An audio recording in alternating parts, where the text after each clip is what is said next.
Kemudian kredit growth di 9,49%, dana pihak ketiga berarti trust dari masyarakat tinggi 13,55%, dan kemudian tentu beberapa hal yang menjadi perhatian tentu terkait dengan Bapak Presiden melihat terkait dengan capital outflow, dan capital outflow tadi didalami bahwa disebabkan oleh pasar modal, kedua SBN, dan ketiga dinetralisasi oleh SRBI. Dan tadi disepakati dilaporkan ke Bapak Presiden kesepakatan kerjasama antara BI dan Menteri Keuangan sehingga ke depan ini bisa dijaga terkait dengan capital outflow. Dan selanjutnya terkait dengan rupiah, Bapak Presiden menanyakan, nanti dijelaskan oleh Pak Gubernur, terutama juga terkait dengan diperdagangkannya mata uang Indonesia secara forward di beberapa negara. Silakan Pak. Terima kasih Pak Menko, rekan-rekan sekalian, Pak Menteri Keuangan, Bu Ketua OJK, Pak Ketua LPS. Selamat sore, Assalamualaikum warahmatullahi wabarakatuh. Tadi dibahas dan mendapatkan arahan dari Bapak Presiden mengenai nilai tukar. Berkaitan dengan dua hal penting mengenai nilai tukar. Bahwa yang pertama, nilai tukar sekarang itu under value. Under value, dan ke depan kita yakini akan stabil dan menguat. Kenapa under value? Tadi disampaikan oleh Pak Menko, fundamental kita itu kuat. Pertumbuhan sangat tinggi, 5,61%. Inflasi rendah. Kredit juga tumbuh tinggi, cadangan devisa juga kuat. Nah, ini adalah fundamental yang menunjukkan mestinya rupiah itu akan stabil dan cenderung menguat. Nah, kenapa dalam jangka pendek ini ada tekanan-tekanan nilai tukar? Sebabnya ada dua, yaitu ada faktor global dan kemudian pada faktor-faktor musiman. Faktor globalnya apa? Yang menyebabkan tekanan nilai tukar dalam jangka pendek ini adalah satu, harga minyak yang tinggi.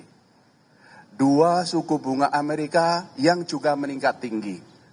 Yield yield US Treasury 10 tahun sekarang adalah 4,47%. Demikian juga dolar yang menguat. Dan Pak Menko tadi mengatakan terjadinya pelarian modal dari emerging market termasuk Indonesia. Nah, memang dalam secara musiman, April, Mei, Juni ini memang permintaan terhadap dolarnya tinggi.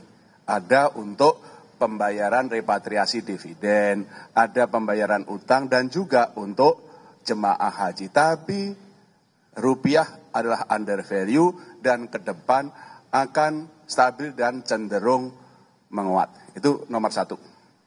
Nomor dua, ya, kami melaporkan kepada Pak Presiden dan Pak Presiden merestui dan kemudian memberikan suatu penguatan 7 langkah penting yang ditempuh Bang Nisa. Untuk membuat rupiah kuat, membuat rupiah itu stabil ke depan. 7 langkah pentingnya yang tadi kami laporkan apa? 1, kami akan terus melakukan intervensi secara tunai dan domestic non-delivery di dalam negeri, dan juga non-delivery forward NDF di pasar luar negeri, di Hong Kong, di Singapura, di London, di New York. Kami terus akan melakukan intervensi untuk menstabilkan rupiah baik di dalam negeri maupun dari luar negeri.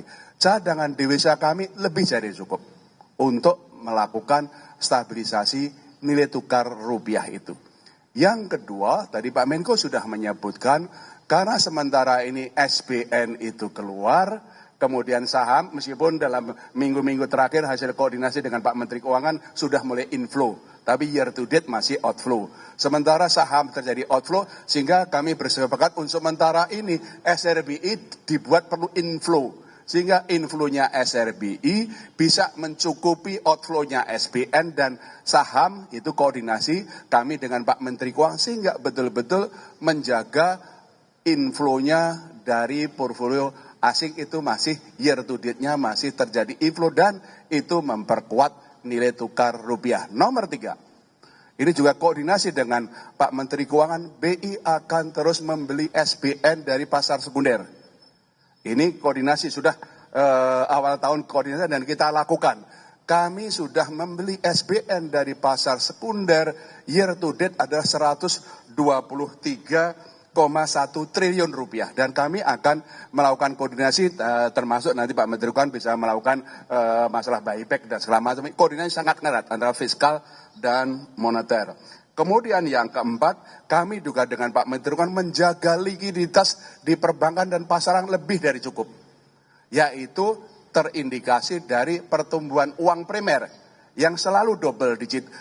Terakhir itu pertumbuhan uang primernya adalah 14,1%. Nomor 5, yaitu adalah yang kami sudah keluarkan adalah pembatasan pembelian dolar di pasar domestik tanpa underlying. Yang dulunya 100.000 dolar per orang per bulan, kita turunkan 50.000 dolar per orang per bulan. Itu yang kami langsung koordinasi dengan KSSK untuk penguatan, termasuk di dalam negeri itu adalah pasar yuan, Chinese yuan dengan rupiah sudah berkembang di dalam negeri.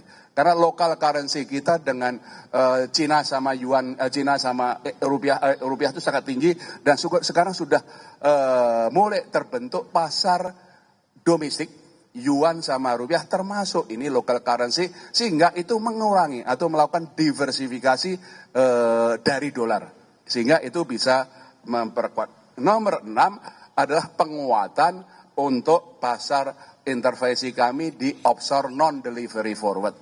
Supaya kita lebih mampu mengendalikan perkembangan nilai tukar di offshore, di luar negeri. Selain intervensi yang terus kami lakukan, kami juga membolehkan bank-bank domestik untuk ikut jualan offshore NDF di luar negeri. Sehingga pasokannya lebih banyak, sehingga itu akan memperkuat stabilisasi dari nilai tukar rupiah. Nomor berapa? 6 ya.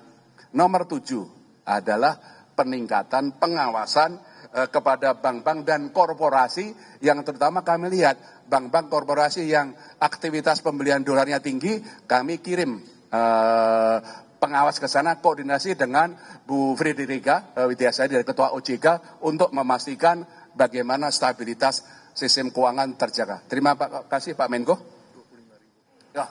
Yang tadi pembatasan pembelian dolar yang sudah kami turunkan dari 100.000 menjadi 50.000 kami persiapkan, kami akan turunkan lagi menjadi 25.000 sehingga pembelian dolar sampai dengan atau di atas 25.000 itu harus pakai underlying. Ya, itu yang kami akan perkuat, ini akan kami perkuat dalam negeri. Pak Menko sudah cukup? Oke, berarti yang lain. Silakan Pak Menteri Keuangan. Terima kasih Pak Menko. Saya sedikit aja, nggak 10 kayak Pak Bub tadi, 2 aja, 10 Pak. 7. Saya 2 aja mungkin. Yang pertama dari angka pertumbuhan ekonomi tadi, yang keluar hari ini, 5,61, itu kita diskusikan dengan Bapak Presiden bahwa kita memang sudah bisa membalik arah ekonomi. Dulu kan sebelumnya 5,39, sekarang 5,61. Dibanding sebelum-sebelumnya 5 atau di bawah 5 sedikit kan.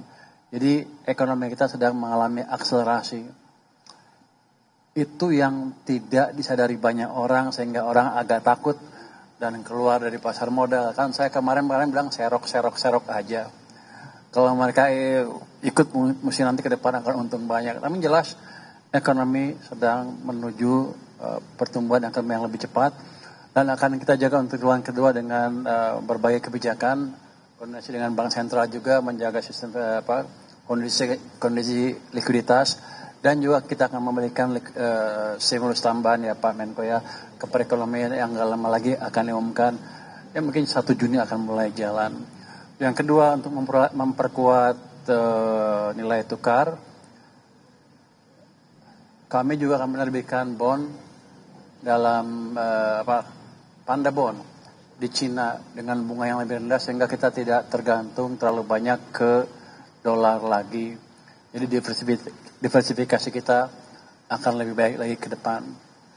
Jadi prospek kita bagus, teman-teman semua nggak usah takut. Tadi Pak Presiden juga bilang sama saya, suruh sampaikan pesan bahwa uang saya cukup, duitnya banyak, jadi Anda nggak usah takut. Terima kasih Pak.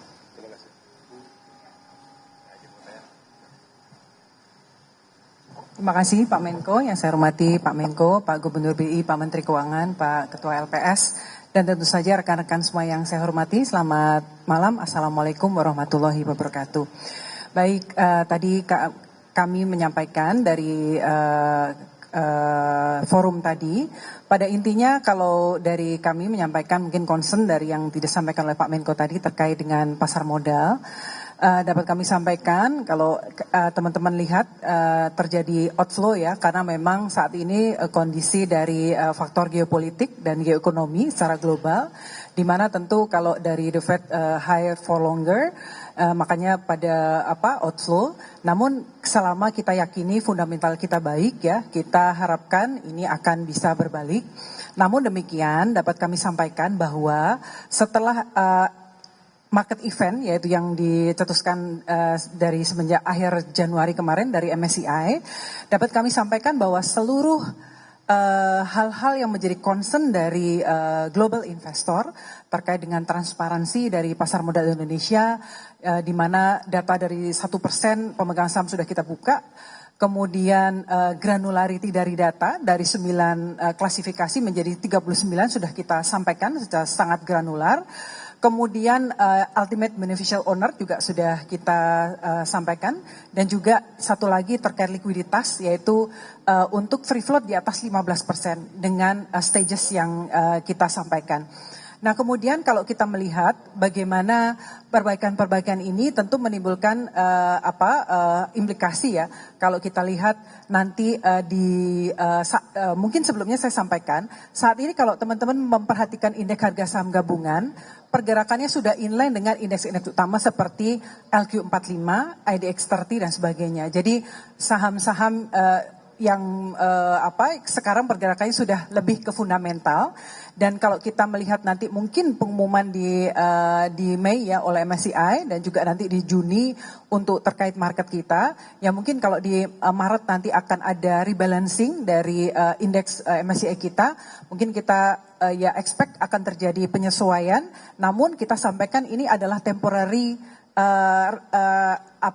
dampak temporary dari perbaikan yang kita lakukan. Seperti short term pain gitu ya, tapi harapannya ke depan akan semakin baik secara fundamental, dan kita harapkan ini akan semakin baik karena kita terus memperbaiki, contohnya untuk pendalaman pasar. Teman-teman kalau melihat angka, jumlah investor di pasar modal kita dalam 1 tahun tuh naik sekitar 5 juta SID. Jadi kita pendalaman pasar, bagaimana investor domestik kita tingkatkan supaya kalau terjadi gonjangan di luar tetap lebih stabil untuk market kita. Mungkin dari kami itu Pak Menko, terima kasih. Terima kasih Ibu Fredrika Widiasari. Yang terakhir terkait dengan regulasi devisa hasil ekspor sumber daya alam. Jadi revisi perubahan terhadap PP 36 sudah difinalisasikan dan akan diberlakukan per 1 Juni 2026. Jadi perubahan bahwa DHE SDA wajib masuk ke Imbara dan dikonversi ke rupiah maksimum 50%, dan juga terkait dengan sektor ekstraktif atau oil and gas itu berlaku seperti yang sekarang, yaitu yang berlaku 3 bulan. Baik, cukup. Ada pertanyaan? Izin Pak, Dova dari Bloomberg Technos mau tanya ke Pak Menko soal tadi Pandabon itu bakal dirilis kapan ya Pak? Sama tadi yang soal kebijakan insentif yang diumumin 1 Juni, apakah ada kisi-kisinya apa saja Pak? Nanti sesudah matang nanti kita umumkan. Lagi digoreng dulu. Cukup ya?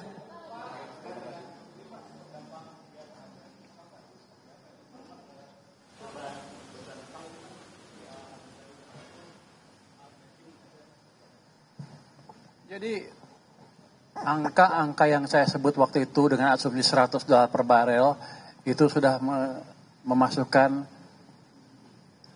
asumsi nilai tukar yang tidak jauh dari sekarang. Jadi angkanya nggak berubah, jadi fiskal tetap aman, sudah kita perhitungkan. Baik, terima kasih. Wassalamualaikum warahmatullahi wabarakatuh. Terima kasih.